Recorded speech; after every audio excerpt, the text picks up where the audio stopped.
नमस्कार, स्वागत है आपका। बात करने जा रहे हैं लगातार वो मसला जो दुनिया भर में इस वक्त पे छाया हुआ है। नहीं, हम अमेरिकी चुनाव की बात नहीं कर रहे हैं, हम बात कर रहे हैं पैगंबर मोहम्मद के कार्टून को लेकर जो फ्रांस पर ईरान भड़का है, उस चीज को लेकर बात कर रहे हैं। और उन्होंने ईरान की तरफ से ये बयानबाजी आई है, खास तौर पे ईरान के जो सुप्रीम लीडर हैं अली हुसैन खामनेई, उन्होंने ये बयान दिया है कि मुसलमान अभी जिंदा हैं और फ्रांस जो कुछ कह रहा है, पूरी दुनिया को अपने साथ में लेने की बात कह रहा है और वेस्टर्न कंट्रीज भी उसका समर्थन कर रहे हैं। यहां तक कि कुछ गल्फ कंट्रीज ने भी उसका साथ दिया है, जिसमें सऊदी का नाम सामने निकल कर आ रहा है। इन सारी चीजों से इतर एक बात जो अभी तक सामने निकल कर आई है, वो आपको पूरा का पूरा मसला पता है कि किस तरह से इमैनुअल मैक्रों बार बार इस बात को कह रहे हैं। चाहे वियना में जो हमला हुआ उसको लेकर बात उन्होंने कही हो कि शायद वो लोग जो यहाँ पर आतंकी हमले कर रहे हैं वो ये भूल गए हैं कि वो आखिर भिड़ किससे रहे हैं। और दूसरी बात ये कि लगातार इमैनुअल मैक्रों ये कह रहे हैं कि मैं अपने देश में कला की आजादी हो या आर्टिकल 21A जो कि भारत का संविधान कहता है कि अभिव्यक्ति की आजादी, उस चीज को कहीं भी उस स्टैंड से पीछे नहीं हटूंगा। यही बात जो है, अगर आप देखें तो उनसे पहले फ्रांसवा ओलांद जो राष्ट्रपति हुआ करते थे, उन्होंने इतनी मुखर होकर ये बात कभी नहीं कही थी, लेकिन फ्रांस की तरफ से ये स्टैंड जो है वो कायम है। और खामनेई ने इमैनुअल मैक्रों के बयान को लेकर ही अपना बयान जारी किया है, जिसमें वो कह रहे हैं कि इस तरह की किसी भी घटना को जो है वो स्वीकार नहीं किया जाएगा।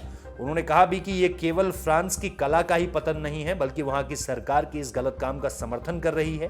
फ्रांस के प्रमुख राजनेता यानी राष्ट्रपति इमैनुअल मैक्रों की ओर उन्होंने इशारा करते हुए कहा कि वो इस तरह के कार्टून के छपने का जो है वो समर्थन कर रहे हैं। और हम ये लगातार देख रहे हैं कि फ्रांस की तरफ से बार बार इस बात को दोहराया जा रहा है कि वो इस तरह की किसी भी चीज से पीछे हटने वाले नहीं है। और लगातार जो कुछ हुआ उसके बाद, चाहे सरकारी बिल्डिंग्स में शार्ली हेब्दो के वो कार्टून्स लगाना हो, इसके साथ साथ जो कुछ हमने अभी तक देखा है फ्रांस किस तरह से अपने लोगों या अपने लोगों की पेंटिंग्स को लेकर, या जो तमाम मीडिया हाउसेस हैं उन सारी चीज़ों को लेकर समर्थन कर रहा है। और क्योंकि शार्ली हेब्दो का अगर आप इतिहास देखेंगे तो विवादित इस तरह से है कि फ्रांस में लगातार उसको बंद किया गया है।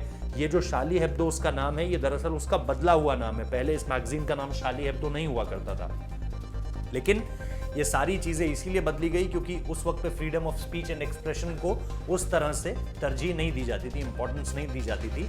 लेकिन इसके बाद ये लेट 80s और अर्ली 90s का हिस्सा है, जब शार्ली हेब्दो इस तरह से सामने निकल कर आई। चार्ली चैपलिन के नाम पर ही इस मैगजीन का नाम जो है वो शार्ली हेब्दो पड़ा था।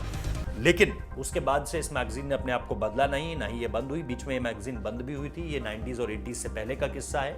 लेकिन अब जो है फ्रांस की सरकार लगातार अपने देश में अभिव्यक्ति की आज़ादी के समर्थन में खड़ी है, फिर दुनिया कुछ भी कहती रहे। तो ये ईरान की तरफ से टेक था।